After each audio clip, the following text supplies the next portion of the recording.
I'm Dr. Bob Rausch at EnergyDrivenLeader.com, where we help leaders who have a desire to grow, who want to develop strong teams, and also have effective work-life balance. This month, I'm offering a complimentary gift to all of my newsletter subscribers. And this is the gift. I will be happy to answer or find the answer to any problem you have that relates to work or your home life. If you just send me that question to Dr. Bob, D-R-B-O-B, at EnergyDrivenLeader.com. This week's question is from a person I'm going to call Jack. Jack works for an egotistical boss who happens to be remote. Now, Jack stated in his question, this guy's thinking is way off base. And the reason I know it's way off base is because I happen to attend meetings that his boss is leading and also that where his peers participate.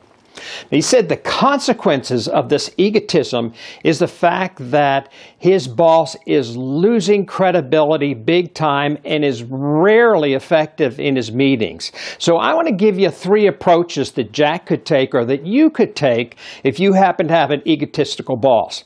The first thing is set the stage. The second, steps to take, and the third happens to be sound the alarm. So what I mean by set the stage is you have to understand that this person is motivated. What he's motivated by is obviously his business, but he is motivated. We have to have a positive approach and a positive context with people like this. We have to stay positive and we have to stay focused. Typically, I believe that people who are egotistical have a security problem. They're insecure. When I was growing up, we used to say, show me a bully and I'll show you a coward.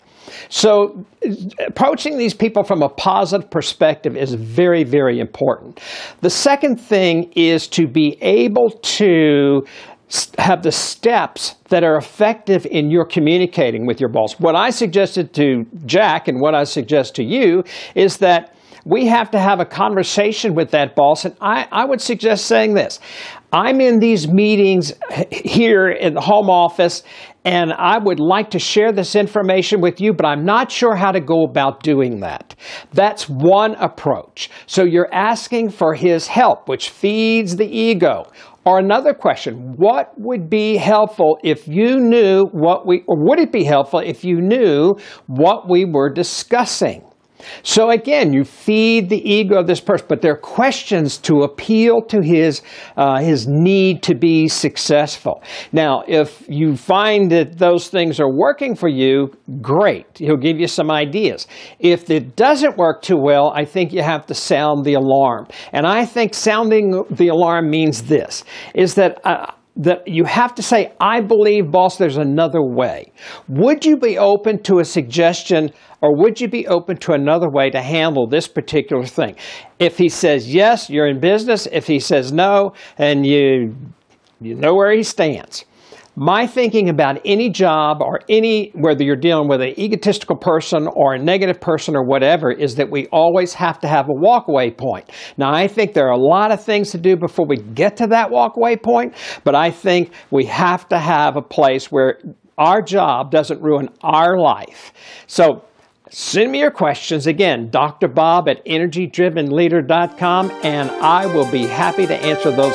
Have a great week.